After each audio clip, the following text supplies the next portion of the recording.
Say man, hey man, it's your boy Booster Fit checking in with another video, and we are back with a video for my correctional officer. So today we will talk about how to handle difficult inmates. Now, you can handle any situation how you see fit, but I just want to give you guys a few tips on how to handle difficult inmates. So we're going to give you 5 tips, okay? Number 1, and by the way, I'm a former correctional officer. I worked at the state, I worked at the federal prison, so it's a little bit about me. Now, number 1, active listening.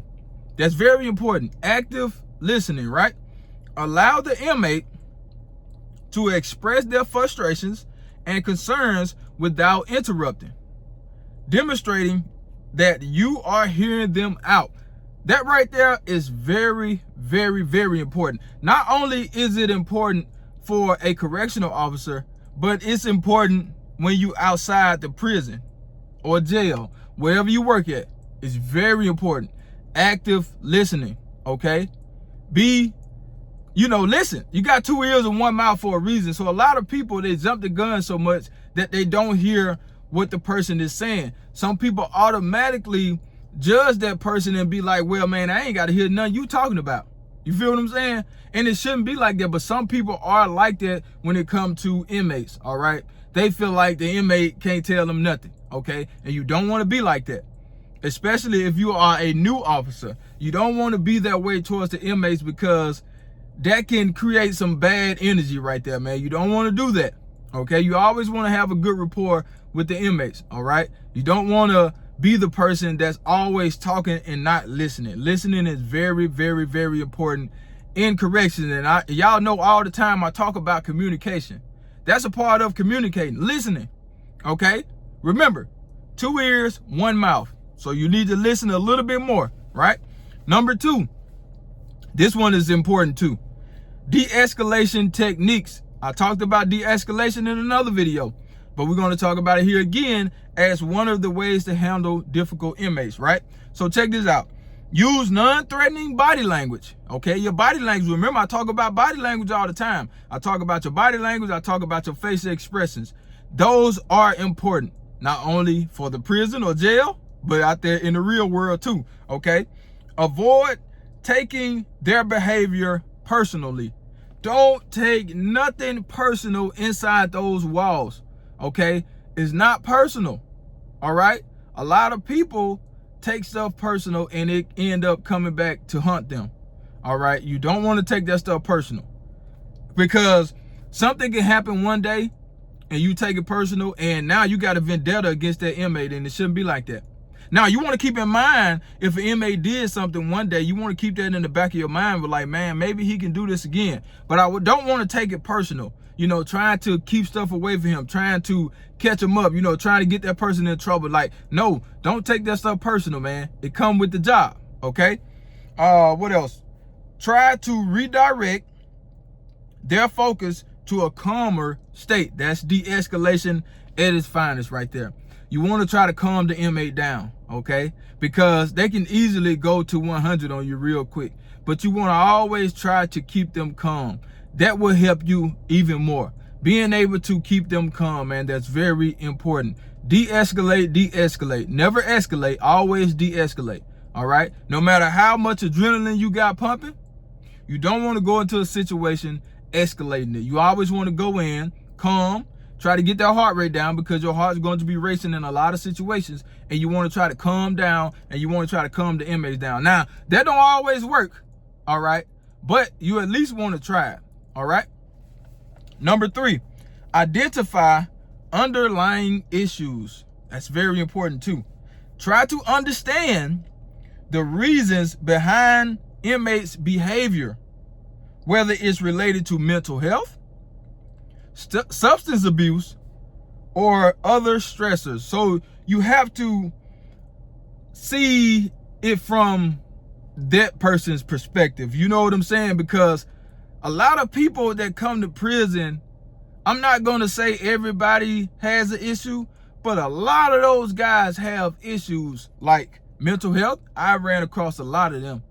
Okay, I had one guy, I could look at his jacket. I could see you know, what type of person he is. It'll tell you everything you need to know. It'll tell you about psych. It'll tell you his charge. It'll tell you everything, okay, if you just look at it. And there was just one guy, he had some mental health issues, right?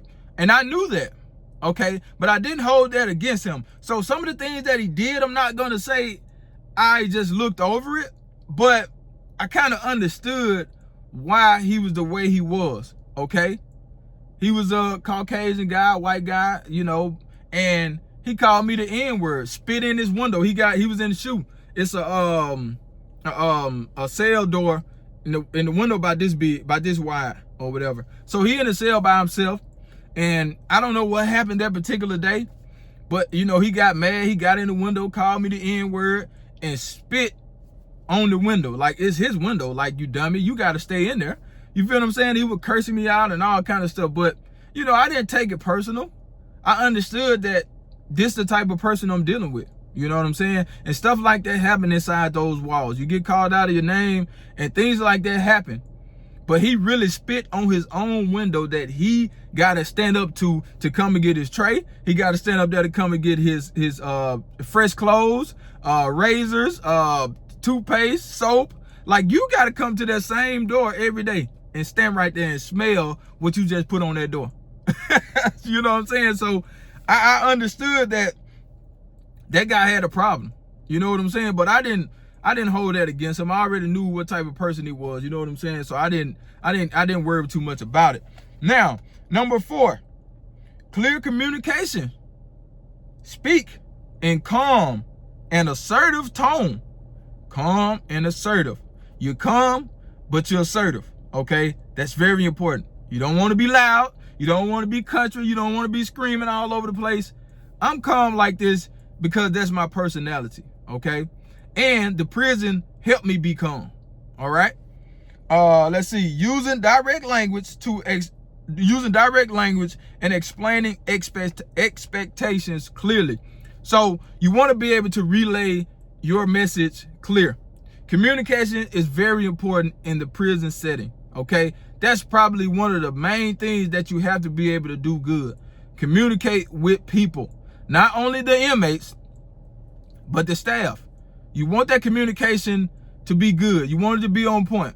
And I talk about communication a lot when I speak of tips and stuff for working as a correctional officer. I talk about communication all the time because communication is very important. It can mean life or death in certain situations, okay?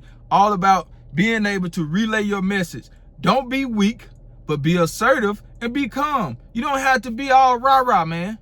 All that rah-rah stuff ain't gonna get you nowhere, okay? And when you're dealing with a difficult inmate, if you go in there with that rah-rah stuff, guess what he gonna do? He gonna turn up on you. He gonna turn up on you, okay? So you're not helping yourself if you go in there like that. You hurting yourself because they gonna give you that same energy. One thing about an inmate, if you go in there with that kind of energy, they gonna match your energy. Majority of the time. Not saying every time, but the majority of the time, they gonna match whatever energy you got. So that's why I'm so calm. I'm laid back. And they knew that. You feel what I'm saying? I'm laid back. My reason for being that way is because I want to go home the same way I came. I don't want to go home with no holes in me. I don't want to go home with no black eye. I don't want to go home with no bruises. None of that. I want to go home the same way I came. Right? So that's how I was when I worked at the prison. I was calm. Yes, it was situations to where my blood pressure went up. You know what I'm saying? My heart rate went up. But I had to realize that, we in a prison setting. It's cameras everywhere. They see everything. You know what I'm saying? So try to stay calm. Now, number 5, right? This is the last one. Set firm boundaries. You heard that word, firm. I use that word a lot. Firm, fair, and consistent. Firm, fair, and consistent. Okay?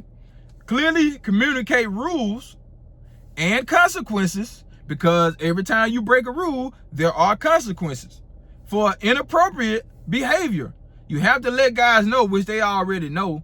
If they do certain things, they're going to get in trouble for they know.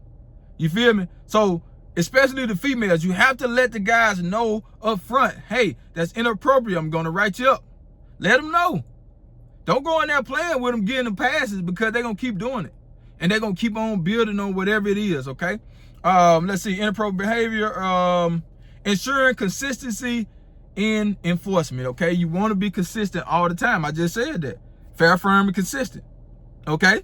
You don't want to be up and down and all that, man. You want to be firm with those inmates. They're going to know you mean business.